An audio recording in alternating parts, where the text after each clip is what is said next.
overhead variance. We said we focus on the calculation instead of the interpretation. So now let's practice one question together.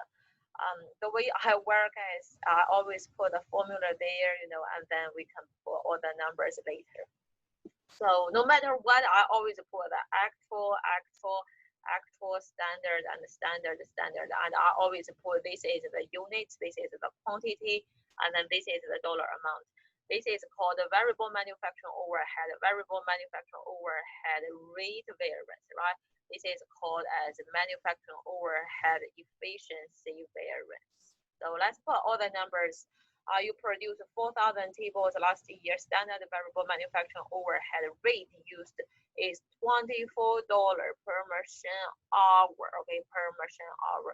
Each table requires 0.3 machine hour. Actual machine hour used last year were 1,170 hours, and actual variable manufacturing overhead rate last year was $22. So this is straightforward. It basically tells us all the information. So actual machine hour we used is 1,170. As I said, do me a favor, when you put that, put also here 1,170, right? And then the standard, based on the standard, is that the standard for one machine hour is the standard, right? The standard set is $24.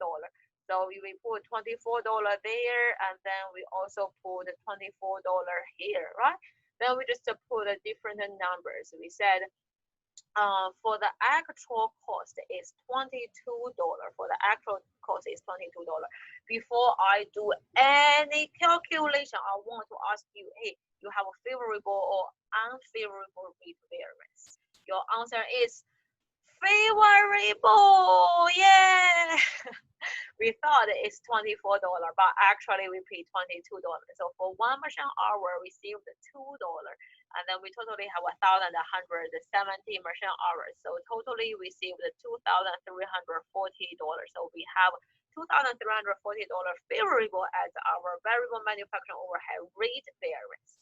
Now we continue, we go to do the next part, right? We want to get the efficiency. So we want to set based on the standard, how many machine hours we should have. We totally produced 4,000 tables, and then we totally produced 4,000 tables. Standard said each table requires 0.3 machine hours. Based on the standard, we should have 1,200 machine hours.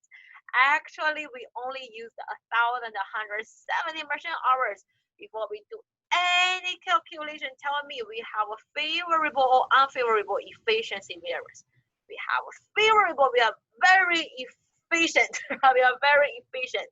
We saved 30 machine hours. We saved 30 machine hours, and since each machine hour is $24, so we totally saved $720 from the efficiency variance. Okay, so that's all I want to share with you in this video. For the manufacturing overhead, it's very similar with the direct labor variance.